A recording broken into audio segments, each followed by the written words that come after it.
Hare Krishna, everybody. Thank you for joining, and thank you and welcome to those who are joining from Facebook. Today we're joined by Jai Nitai. Welcome back, and thank you so much for joining us. And over to you, Prabhuji.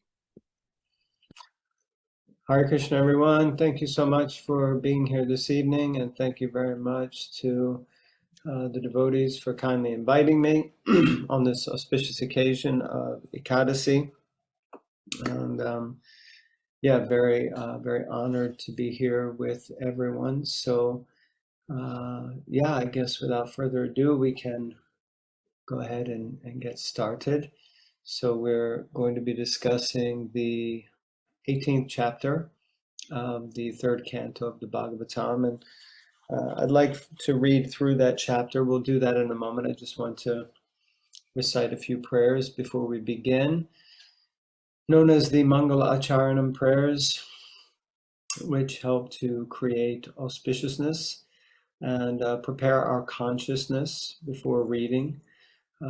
Generally, before we get into study, it's good to be in the right frame of mind and right consciousness. So the right consciousness is one where we take shelter of our teachers, great souls who have imparted knowledge to us and blessed us and given us the opportunity to come closer to Krishna in some way, shape, or form. So if you don't know these prayers, then you don't have to join in. You can meditate on the transcendental sound vibration, but you can also meditate on a wonderful teacher, your spiritual master, or someone that you have a lot of respect and appreciation for, and this helps us to enter into the right mood.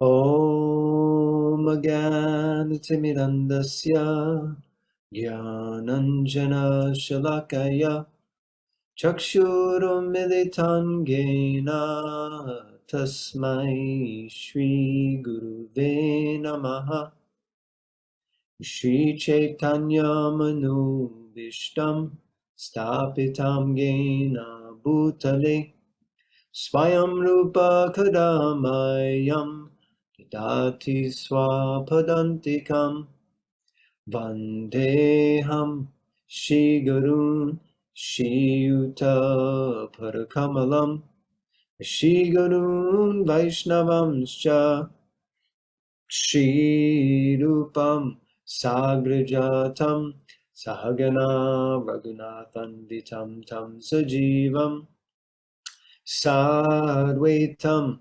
Savadutam Parijana Sahitam Krishna Chaitanya Devam Shri Radha Krishna Padan Sahagana Lalita Shri Vishakanvitamscha He Krishna Karuna Sindhu Dinabandhu Jagatpate Gopisha Gopika Kanta Radha Kanta Namostute Tapta Kanchana Gaurange Radhe Vrindavaneshwari Vishabhanu Sute Devi Pranamami Hari Priye Vancha Kalpatarubhyascha Kripa Sindhubhyeva cha Patitanam Pavanebhyo Vaishnavebhyo Namo Namaha Shri Krishna Chaitanya Prabhu Nityananda Shri Advaita Gadadhara Shivasadi Gauda Bhakta Vrinda Hare Krishna Krishna Krishna Hare Hare Hare Rama Hare Rama Rama Rama Hare Hare Jai Srila Prabhupada Ki Jai Grantaraj Srimad Bhagavatam Ki Jai Ananta Koti Vaishnava Vrinda Ki Jai Jai Jai Gauda Premanandi. Okay, so I'm just going to share my screen. That's not what I'm going to be sharing.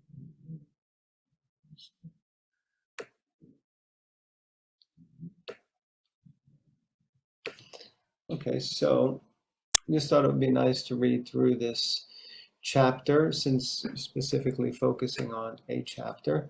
Some of you may be familiar with it, and I'll give a little bit more of the history and different aspects behind the scenes afterwards. So this is chapter 18, battle between Lord Boar and the demon Hiranyaksha. Om Namo Bhagavate Vasudevaya. Om Namo Bhagavate Vasudevaya. Om Namo Bhagavate Vasudevaya. The battle between Lord Boar and the demon Hiranyaksha. Text 1. Maitreya continued. The proud and falsely glorious Daitya paid little heed to the words of Varuna. Oh dear Vidura, he learned from Narada the whereabouts of the Supreme Personality of Godhead, and hurriedly betook himself to the depths of the ocean. He saw there the all-powerful personality of Godhead in his boar incarnation, bearing the earth upward on the ends of his tusks and robbing him of his splendor with his reddish eyes. The demon laughed. Oh, amphibious beast! The demon addressed the Lord, O best of the demigods, dressed in the form of a boar, just hear me. This earth is entrusted to us, the inhabitants of the lower regions, and you cannot take it from my presence and not be hurt by me. You rascal, you have been nourished by our enemies to kill us, and you have killed some demons by remaining invisible. O fool, your power is only mystic, so today I shall enliven my kinsmen by killing you. The demon continued. When you fall dead with your skull smashed by the mace hurled by my arms, the demigods and sages who offer you oblations and sacrifice and devotional service will also automatically cease to exist, like trees without roots. Although the Lord was pained by the shaft-like abusive words of the demon, he bore the pain. But seeing that the earth on the ends of his tusks was frightened, he rose out of the water just as an elephant emerges with its female companion when assailed by an alligator. The demon, who had golden hair on his head and fearful tusks, gave chase to the Lord while he was rising from the water, even as an alligator would chase an elephant. Roaring like thunder, he said, Are you not ashamed of running away before a challenging adversary? There is nothing reproachable for shameless creatures. The Lord placed the earth within his sight on the surface of the water and transferred her his own energy in the form of the ability to float on water. While the enemy stood looking on, Brahma, the creator of the universe, extolled the Lord, and the other demigods rained flowers on him. The demon, who had a wealth of ornaments, bangles, and beautiful golden armor on his body, chased the Lord from behind with a great mace. The Lord tolerated his piercing ill words, but in order to reply to him, he expressed his terrible anger.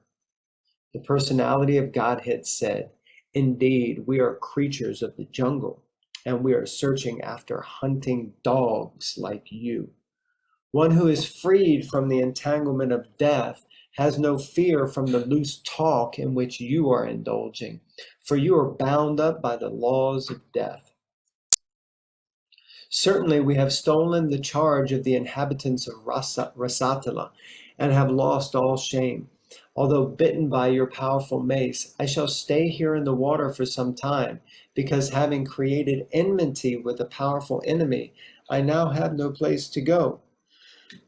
You are supposed to be the commander of many foot soldiers, and now you may take prompt steps to overthrow us. Give up all your foolish talk and wipe out the cares of your kith and kin by slaying us.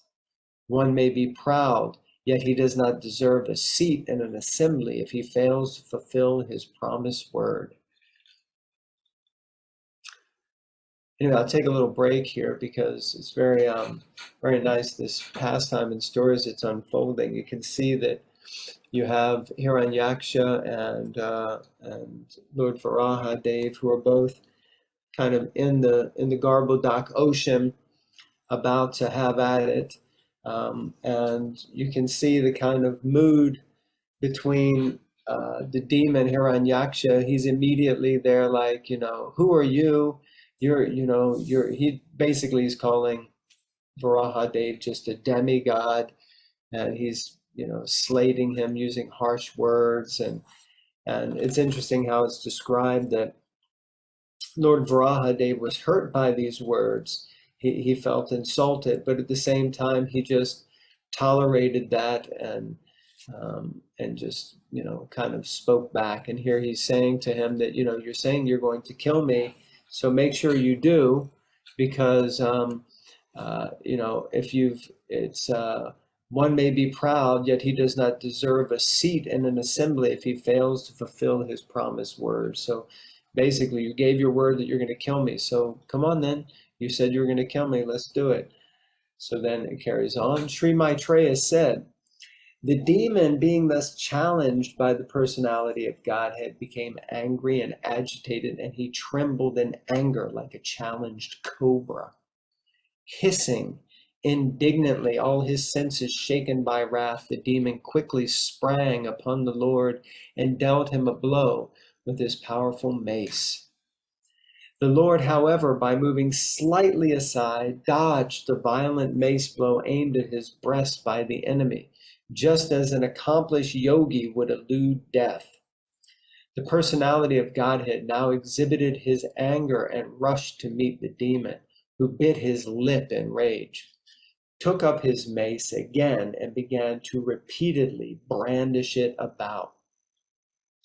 Then with his mace the Lord struck the enemy on the right of his brow. But since the demon was expert in fighting, O gentle Vidura, he protected himself by a maneuver of his own mace. In this way, the demon Haryaksha and the Lord, the personality of Godhead, struck each other with their huge maces, each enraged in seeking his own victory. There was keen rivalry between the two combatants. Both had sustained injuries on their bodies from the blows of each other's pointed maces, and each grew more and more enraged at the smell of blood on his person. In their eagerness to win, they performed maneuvers of various kinds, and their contest looked like an encounter between two forceful bulls for the sake of a cow. Such imagery. O descendant of Kuru, Brahma, the most independent demigod of the universe, accompanied by his followers, came to see the terrible fight for the sake of the world between the demon and the personality of Godhead, who appeared in the form of a boar. So this is an interesting and important point.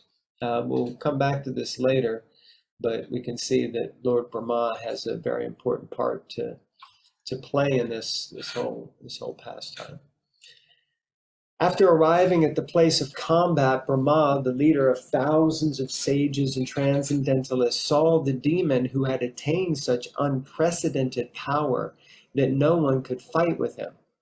Brahma then addressed Narayan, who was assuming the form of a boar for the first time. Lord Brahma said, "My dear Lord, this demon has proved to be a constant pinprick to the demigods, the brahmanas, the cows, and innocent persons who are spotless and always dependent upon worshiping your lotus feet. He has become a source of fear by unnecessarily harassing them. Since he has attained a boon from me, he has become a demon, always searching for a proper combatant, wandering all over the universe for his infamous purpose." Lord Brahma continued, "My dear Lord, there is no need to play with this serpentine demon, who is always very skilled in conjuring tricks, and is arrogant, self-sufficient, and most wicked." Brahma continued, "My dear Lord, you are infallible. Please kill this sinful demon before the demoniac hour arrives and he presents another formidable approach favorable to him. You can kill him by your internal potency without doubt. My Lord, the darkest evening which covers the world is fast approaching. Since you are the soul of all souls, kindly kill him and win victory for the demigods. The auspicious period known as Abhijit, which is most opportune for victory, commenced at midday and has all but passed. Therefore, in the interest of your friends, please dispose of this formidable foe quickly. This demon, luckily for us, has come of his own accord to you, his death ordained by you. Therefore, exhibiting your ways, kill him in the duel and establish the worlds in peace. Haribol, Lord Varahadev Ki Jai. So this is a very nice chapter, and so poetic, but also like any good modern day movie or film or television program, there has to be a good fight somewhere. Somebody's got to fight, and there has to be the hero and there has to be the villain. So we have our hero, we have our villain, and of course Lord Brahma, he's playing his part here, offering prayers to Lord Bor. And you can see here he mentions the auspicious period known as Abhijit, he said, which is most opportune for victory, and it commenced at midday. So generally on Lord Varaha Dev's appearance day, now Varaha Dev appeared on Dwadasi, which is the day after Ekadasi, and so therefore generally we fast on the Ekadasi for Lord Varaha Dev, and it's a half-day fast. So because you can't fast on a Dwadasi, because you have to break fast according to the Titi, the time of breaking fast on the Dwadasi. So generally we don't fast on the Dwadasi. So we can see here that it mentions the Abhijit, or the time that is opportune for victory. So it's a very auspicious astrological timing, and that commenced at midday. And we fast, generally fasting for different personalities is done up until the time that they appear. So we can see here that Lord Varaha Dev appeared more or less around midday. So that's why we fast until midday for him. And like Krishna, we fast until midnight because Krishna appeared at midnight. So like that. So the different personalities, we fast until they have appeared. And also Lord Brahma here is really trying to encourage the Lord Varaha Dev, to just get rid of Hiranyaksha, because he says he's been nothing but a constant pinprick to the demigods, the brahmanas, the cows, and innocent persons. So therefore, we need you to come and resolve this matter and get rid of get rid of Hiranyaksha. So like that, then we have this very powerful chapter. So I'm just wondering, from what we read, does anyone have any questions or comments or anything they would like to ask? I have more to present, but I just thought I'd open it up a little bit after reading the chapter.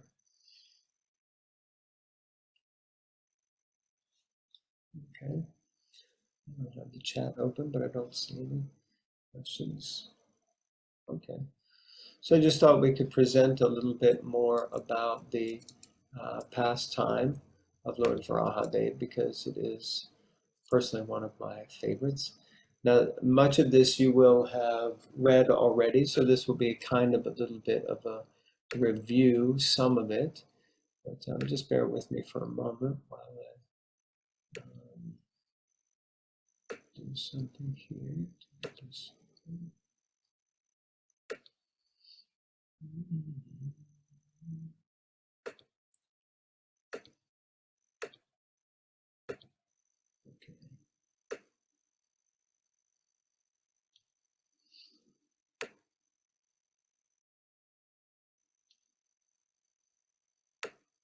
Okay, so I think you should be able to see that on your screen now, if I'm not mistaken.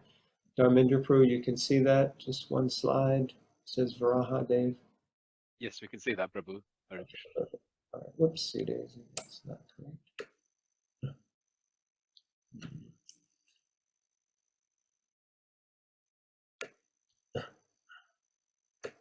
Oh, okay, never mind. All right, so, let me see. Okay, so in the third canto, chapters 13 through 19 deal primarily with Lord Varahadev and his appearance. And it's an interesting story, and it's I always find it quite amazing how with one pastime there is so much that the Lord reveals, and there's also always a lot of backstory. And I find personally backstory very intriguing, because you find out who someone is, why they're that person, what happened, and it gives you a different perspective on them. So especially in this pastime, as they say, the Lord accomplishes many things with one action. So in this pastime, the Lord is doing so many different things, and so many peculiarities, I guess you could say, have been going on, which starts with someone known as Swayambhuva Manu. And Swayambhuva Manu, which we'll explain a little bit more later, is a son of Lord Brahma, and he has a specific purpose, which we'll discuss again more later. But he specifically was praying for the earth to be rescued from the Garbhodak ocean, so that he could rule over the earth and help to increase population and create auspiciousness. And in the process of his request and prayer for the earth to be lifted from its deluge into the Garbhodak ocean, that's when Lord Bor, or Varaha Dev, appeared, and he lifted the earth out of the ocean, as we were just hearing. He was carrying it on his tusks.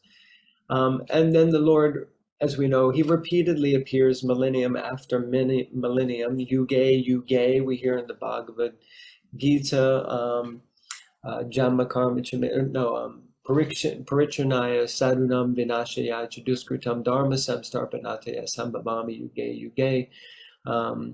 The Lord, he appears millennium after millennium in order to Paritranaya sadhunam, to free the sadhus, to liberate the sadhus, to help the sadhus, to serve the devotees. Vinashaya duskritam, those duskritinos, those miscreants, those persons who are miserly. He comes to vinashaya, like the English word finish. He comes to finish them off, vinashaya, and to dharma samstarpanataya, to establish the principles of dharma. So the Lord comes in order to do these three things. And principally, the main thing he comes to do is please his devotees. So the devotees, they are very pleased and very satisfied and very happy to constantly discuss and hear the pastimes of the Lord. Machchitama gata prana bodha yanta parasparam katayantis chamam nicham tushanti cha ramanti cha. The devotees are ramanti cha, they're feeling great joy and pleasure, tushanti cha, ramanti cha, and bliss by hearing the pastimes of the Lord and discussing them and reminding each other of them. So the Lord comes in different forms and different variations. It's described that the Lord has as many incarnations of the Lord as there are waves in the ocean. So there are that many incarnations of the Lord. It's not just 10, it's not just the dasa avatars, it's not just a few different avatars. There are unlimited forms. And in one place in Shastra, it explains that the Lord himself, he comes in every species of life. And how many species are there? 8,400,000 species. So, and that way we can imagine that there is a different form of the Lord for every single species, which is quite phenomenal. So when we think about that, to see here that he comes as a boar is not so inconceivable or confusing. But actually, Srila Prabhupada on Varaha Dwadasi, he gave one lecture, and he told the story of what is the Prime Minister Gladstone. Some of you may be familiar with that pastime. And Srila Prabhupada was talking about Lord Varahadev, and he said, you know, that when the Lord comes, even if he comes as a boar, which is a pig, which is quite a nasty animal. In fact, boars are generally considered some of the most, like the most nasty species of animal. Yeah, really. Actually, there's a quote from Bhaktisiddhanta Saraswati Thakur where he says that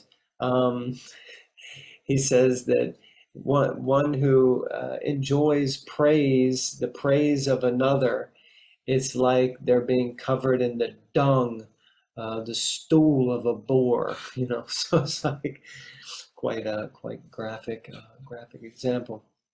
But Srila Prabhupada was saying in this lecture that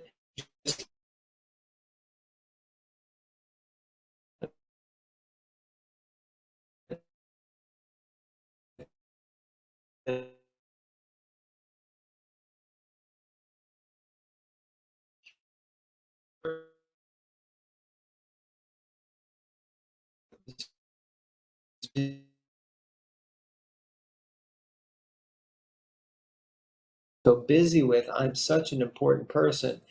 And he walked back the hall and he opened the door to the Prime Minister Gladstone's office. And he saw that Prime Minister Gladstone was down on all fours, on his knees and on his hands, and on his back was his granddaughter. And he was playing like a horsey. Wah, wah. And the little girl was on his back. And Prabhupada said, so just like Prime Minister Gladstone will become a horsey, just play like a horse for his granddaughter, in the same way, Lord Krishna will become a boar to please his devotees. So like that, it's not that he's actually a boar, it's that he's just playing a role, and he's, you know, putting on a whole drama just to entice us. At the same time, he's performing a function. And what is that function? That function is partially to kill Hiranyaksha.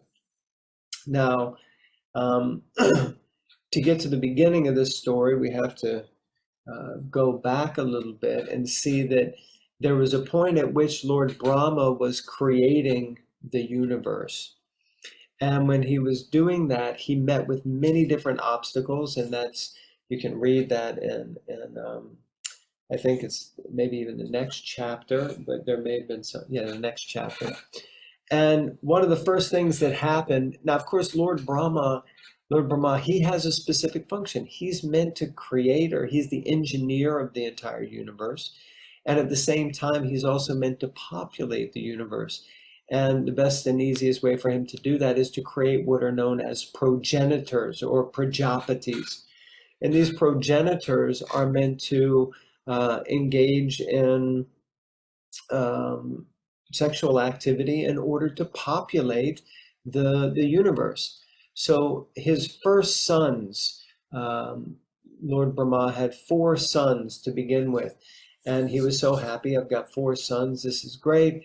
And he wanted them to become progenitors, to become prajapatis. But they said, no, we're going to be brahmacharis. And they decided to stay brahmachari. And this was the 4 Kumaras. And in order to stay brahmacharis, they took on these baby forms and these little kid forms, like 4, 5-year-old boys. And they basically walked around as naked 4-year-old boys. But they were actually Lord Brahma's first sons, and they were so old. So this caused some problem to Lord Brahma. He was a bit peeved off by that. Then Lord Shiva appeared. Because he got angry, Lord Shiva appeared out of his brow, and Rudra the form of Rudra or anger. And Lord Shiva, he created progeny, but his progeny became almost, they were like pretty intense personalities, and they devoured the entire universe. And so they had to be intercepted. Then later, Lord Brahma was attracted by his own daughter, Vak, and he became overcome and he had to give up his body. His subtle body, not his gross body, but his subtle body. So now anyway, Swayambhuva Manu and his wife Satyarupa, they've appeared, and then another complication happens. And what is that complication?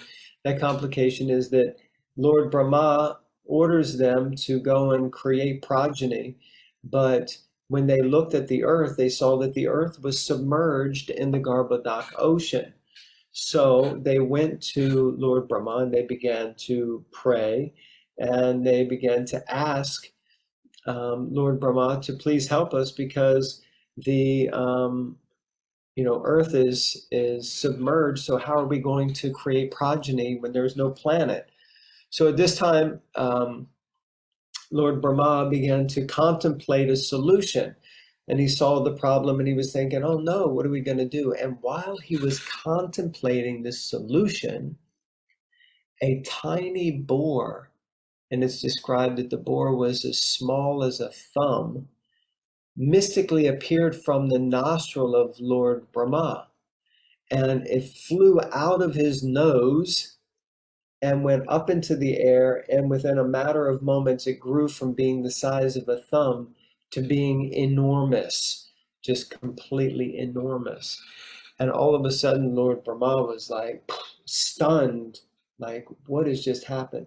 And then Lord Boar dove into the Garbhodak ocean, and he realized that this is none other than Lord Krishna himself. This is the Supreme Personality of Godhead who is manifested in order to help me to populate the universe. So the Lord has ordered me to do it, but then even after I started to do it, there were difficulties, and now the Lord is intervening in order to assist me and to help me.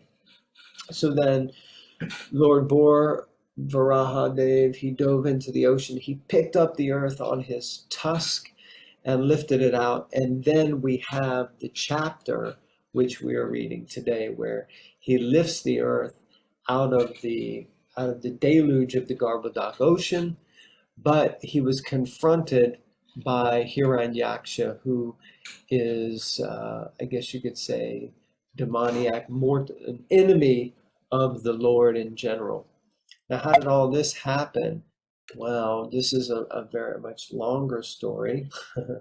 This is where there's all the backstory, because actually, and the devotees, they were all asking, Shukadev was asking, Vidura was asking, because actually this has been told in a conversation between Vidura and Maitreya Rishi, and that's being narrated by Sutta Goswami to Shaunaka Rishi and the sages of Naimisharanya. And he's telling that because he heard it from a conversation between Shukadev Goswami and Parikshit Maharaj. So I love this. There's so many conversations inside of conversations, and everyone's asking questions and getting the different stories and remembering all these amazing pastimes. So, having heard about Lord Varahadev's annihilation of Hiranyaksha, Vidura was inquiring about the history of the demon. So he was asking Maitreya Muni, where did this demon come from? And Maitreya explained how Hiranyaksha and his brother Hiranyakashipu were born. So this happened because of this gentleman here in the picture, Kashyapa Muni, and his wife Diti. That Kashyapa was a Prajapati, and he was given the task to populate the universe, and therefore he married Diti, who was the daughter of Prajapati Daksha, who you will hear more about at the beginning of the 4th canto, and his pastime with Lord Shiva and Lord Shiva's wife Sati. So once Diti was overcome with lusty desires, and she insisted on having union with her husband Kashyapa, even though according to astrology it was not the correct time. It was an inauspicious time, it was in the evening. And although Kashyapa kept trying to persuade her, no, no, no, it's not the right time, eventually he acquiesced and he gave in to this union. And afterwards, he said to her, he predicted that in the future, two very deadly offspring will be born from your womb, and their names will be Hiranyaksha and Hiranyakashipu. And he said that these sons would cause so much mayhem in the universe, and they would terrorize innocent and saintly people. So he explained, though, that there was a silver lining. And he explained that firstly, their eventual death would be directly executed at the hands of the Supreme Lord. So whether you're saved by the Lord or killed by the Lord, either way, it's auspicious. And secondly, he explained that Hiranyakashipu's son, her grandson, Prahlad, would emerge as the crest jewel of all devotees. And his devotion, Prahlad Maharaj's devotion, would deliver his entire family. So this you'll hear about more in the 7th canto. And that's another thing.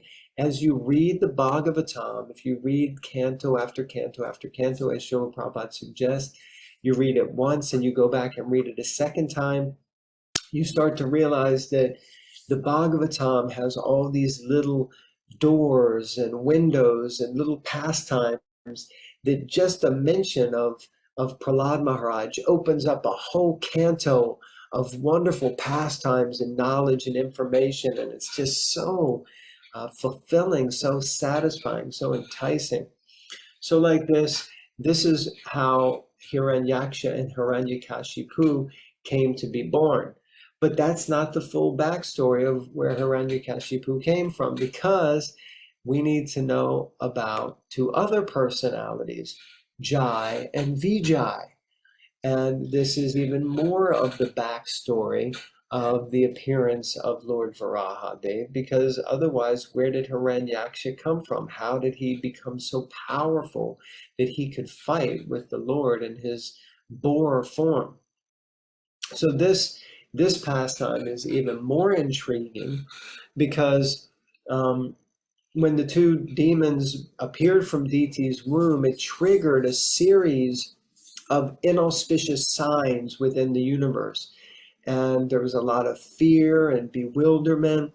And the demigods, they went to Lord Brahma, and he shared with them at that time, and this is at the beginning of the 3rd canto, he shared with them at that time the story, an intriguing story of Hiranyaksha and Hiranyakashipu's previous birth.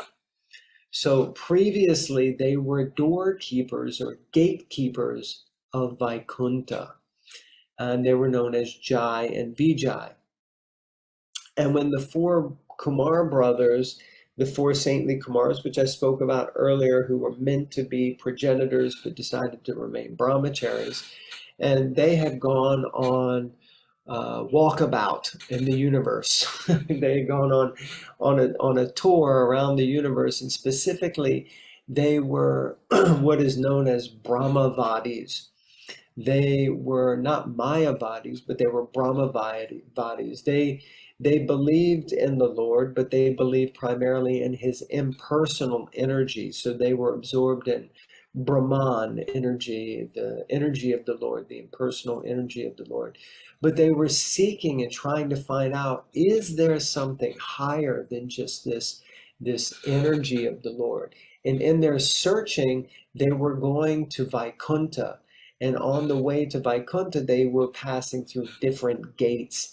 And they made it to the 7th gate of Vaikuntha, which is the last gate that would mean after that you would enter into the Vaikuntha planets.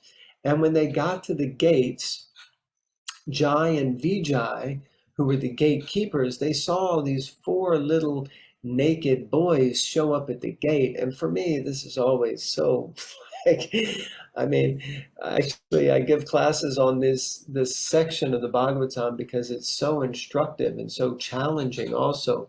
Because you think Jai and Vijay, they have a job to do. Their service to Krishna is to guard the gate of Vaikuntha, to make sure that people who are not qualified can't get in. Now, if you were a gatekeeper of Vaikuntha and four little naked boys showed up trying to get in, you might be tempted to say, hey, fellas, come back when you grow up a little bit, then you can get into Vaikuntha. Until then, go away. But the four Kumars, they did not appreciate this mood or this mentality. And all of a sudden, you've got the servants of God, servants of Vishnu, Jai and Vijay, who are guarding the gate. And then you've got the four Kumars, and they wind up having a dispute or an argument right at the gates of Vaikuntha. So when I see this and I hear this, I think, no wonder we have arguments here in the material world. I mean, even the dearest devotees and the most elevated persons in the, I mean, the four Kumars are the first sons of Brahma, and the Jai and Vijay are gatekeepers of Vaikuntha, and they're having a dispute. So no wonder we need to have ISKCON resolve or mediation, in the material world. Even those who are right on the edge of Vaikuntha are having debates and arguments. And then what happens is the four Kumars say, you guys are not even, you are not worthy of having this post. And so therefore we curse you. And you can see in this picture, they all have little Brahmin threads on. So they wrap their finger around their Brahmin threads and they chanted some mantras, and then they just flashed this curse to Jai and Vijay, and they said, basically, you're going to have to take birth as demons. Now, after they planted this curse, Jai and Vijay were like, oh no, whatever you do, you've cursed us. And they began to apologize. They realized, you're exalted people. We made a mistake. We're so sorry. We deserved the curse, but we're begging you, please, whatever curse you issue upon us, just don't let us forget Krishna. Even if we have to take birth as demons, please don't let us forget Krishna. And so the amazing thing about this pastime is that at the time when all this cursing was going on, Lord Vishnu himself appeared in the middle of all of them, and he says some amazing things. And this is also there in the, I guess, the beginning of the third canto. And I mean, the statements made by the Lord there, he says that he comes and he starts apologizing himself to the four Kumaras. He begs forgiveness from the four Kumaras himself. He begs forgiveness. He says that Jai and Vijay are my servants. They've acted inappropriately, and therefore, as my servants, and therefore, as my servants, he says, they have acted inappropriately, and therefore it is not them who has acted, it is me, because I'm responsible for them. So actually, I'm the one to blame. Then he says that to protect my devotees, I will sever my own arms from my body if they commit an offense against my devotees. So some powerful statements that the Lord makes there to teach us how dangerous it is to offend his devotees, and also the lengths that the Lord would go to protect his devotees. So anyway, all this cursing back and forth, to make a long story short, what happened is that Jai and Vijay accepted the curse, and they had to take birth as demons, and they had to do that 3 times. So they had to take 3 different demon births. I'm sure you're all familiar with this story, but this first demon birth that they took was as Hiranyaksha and Hiranyakashipu. The second one was Kumbhakarna, and just trying to make sure everyone's awake because all I can see is black boxes. Ravana. Ravana, very good, thank you. And then the third incarnation that they took? Shishupal, and then Dantavakra. Perfect. Yeah, Shishupal and Dantavakra. And then later they decided themselves to come back for a fourth incarnation. And anyone knows who the fourth incarnation they came back as? Jagai and Madai. Jagai and Madai, yes, exactly. Because they wanted to experience Lord Chaitanya's pastime. So this is Jai and Vijay, who were Hiranyaksha and Hiranyakashipu, like that. So then, yes, so fully aware that what had transpired, the Lord arrived on the scene, and I mentioned all of this, that the four Kumars, they beheld his beauty, and the four Kumars not only were amazed by the beauty of the Lord, but they were converted from being impersonalist Brahmavadis, from being impersonalists to being personal, from being impersonalist to being personalist. And this transformation happened because they smelt the aroma of the tulsi leaves that had been offered to the Lord's lotus feet. And when they smelt this aroma, they were overwhelmed with love, and they basically, realized the personal form of the Lord, and they became completely converted to be pure devotees of the Lord, like that.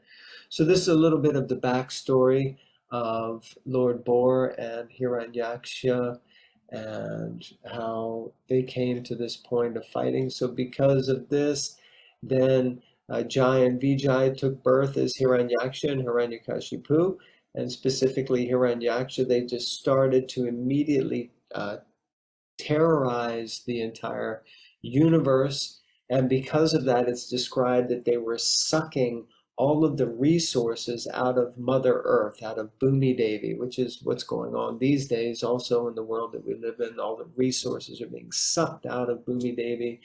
They're mining for minerals, mining for jewels, mining for precious metals. They're sucking the oil out. They're fracking for gas. They're just basically just torturing Bhumi Devi to rape her of all of her resources.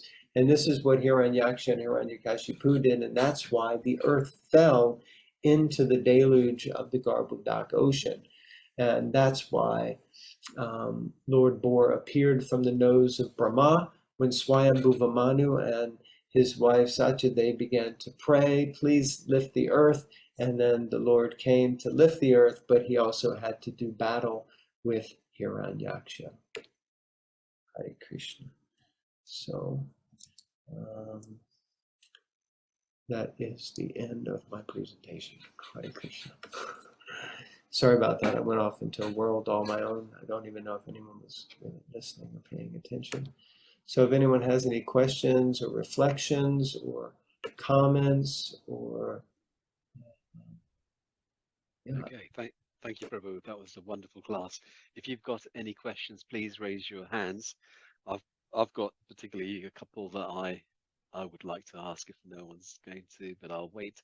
I'll ask my first one and then see what the rest of the class do.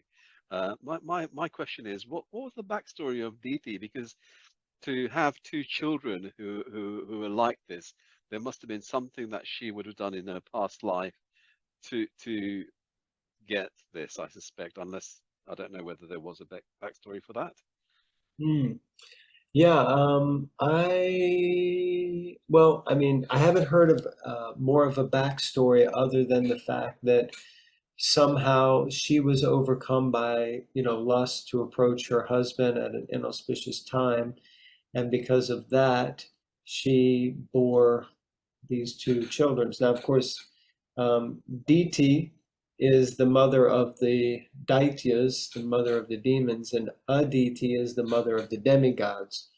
So somehow, which is an interesting thing in itself, because there always is going to be this, in the material world, there's always going to be this darkness and light, this good and bad, the dualities of the material world.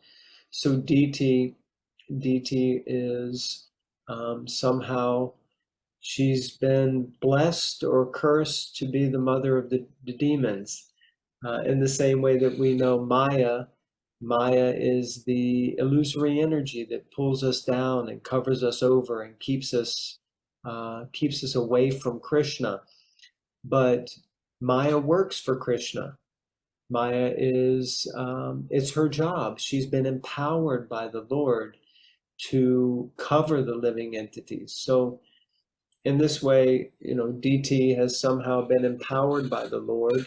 And we know that it's also mentioned there that she was overcome by lust at that time and didn't listen to her husband, because generally she's an obedient wife. But that was all the will of the Lord. It was all the mystical potency of the Lord that he covered her over, because he wanted Jai and Bijai to appear so that he could also fight with them. So in one sense, although we often glorify the mothers of the Lord and the Lord's great personalities, but in this instance, Hiranyaksha and Hiranyakashipu are also great personalities. They're gatekeepers of Vaikuntha. So although we're seeing them externally as big demons, but there's a reason why they had to become big demons, but who they were underneath was actually great devotees. So very similar to the 6th canto and the pastime of King Chitraketu. And when King Chitraketu is cursed, he's cursed by Parvati, Lord Shiva's wife, because she was sitting on Lord Shiva's lap in the midst of an assembly of devotees. And King Chitraketu thought that was just hilarious, and so he laughed. And Parvati didn't like that, so she cursed him to become a demon, and he became oh God. Vitrasura. Yeah, Vitrasura. perfect. Thank you. Vritrasura. Yeah, so he became Vritrasura in his next life. So like that. So I don't really know that I don't know any other backstory apart from that. Right. Thank you very much, Prabhu. If I'll just continue until someone possibly puts their hands up. So I take it that Diti was born in the lower planetary system, or resided in the lower planetary system, because she was responsible for creating demons. Would that be right, or? No, as far as I'm aware, she wasn't in the lower planetary system. Her husband Kashyapa was a Prajapati. She was the daughter of Prajapati Daksha. So she certainly wasn't residing in the lower planetary systems. But the children that were born of her, they became the kind of leaders or the heads of the lower planetary systems. Of course, even Hiranyaksha and Hiranyakashipu, it mentions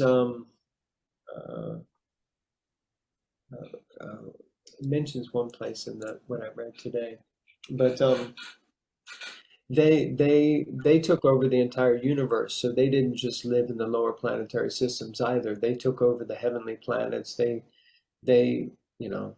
terrorized the entire universe and became the inordinate lords of the entire universe.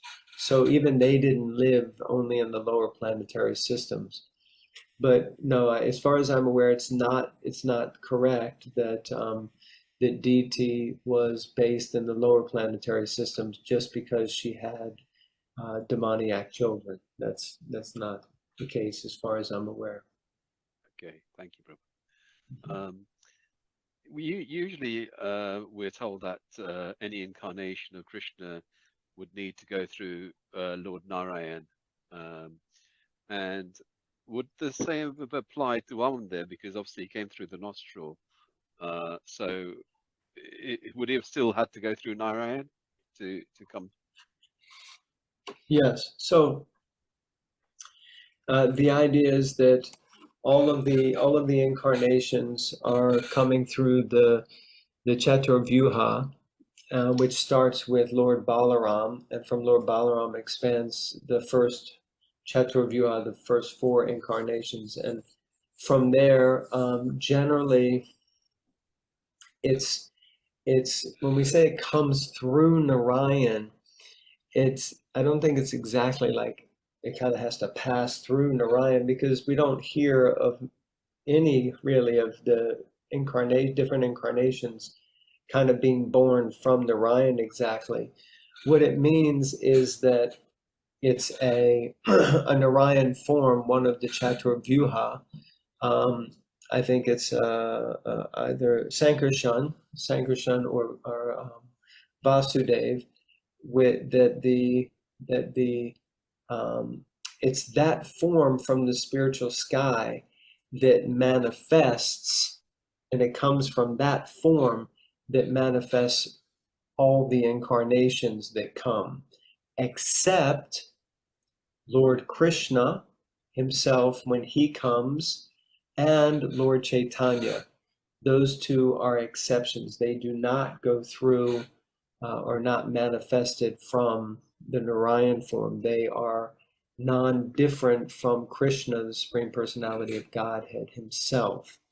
So like that. But all the others go through, quote unquote, through the Narayan form, but it means that it's not Krishna directly who comes, but it's his expansion as, for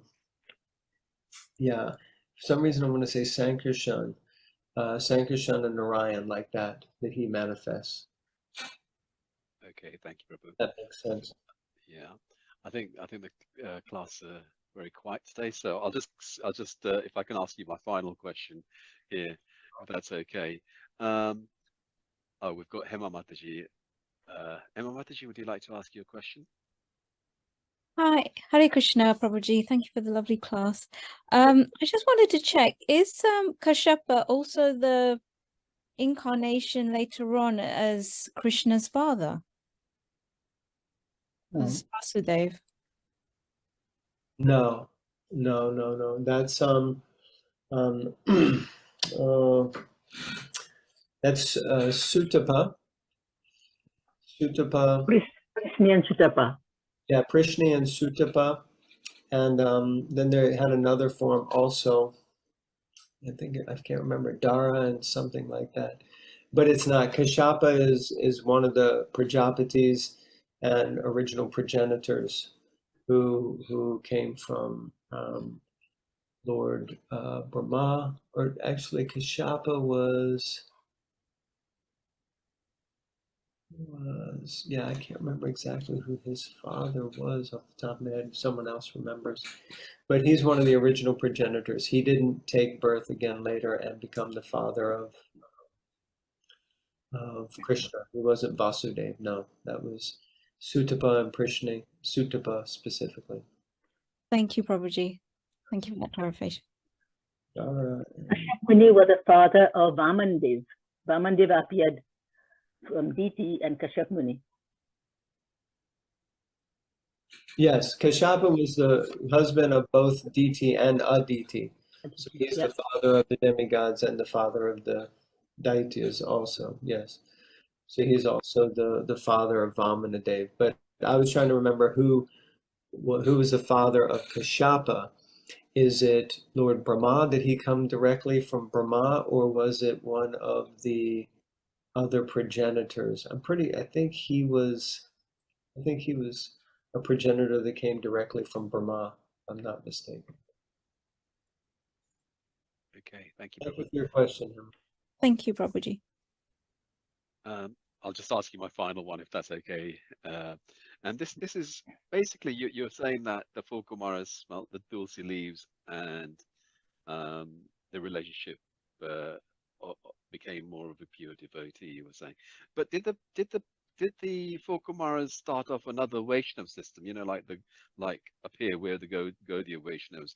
Did they start off a Vaishnav system themselves, or do you know? Yes, there are four sampradayas that Srila Prabhupada says are bona fide sampradayas. It's the Rudra Sampradaya, which is coming from Lord Shiva. There's the Lakshmi or Shri Sampradaya, coming from Lakshmi Devi. There is the Brahma Sampradaya, which is coming from Lord Brahma.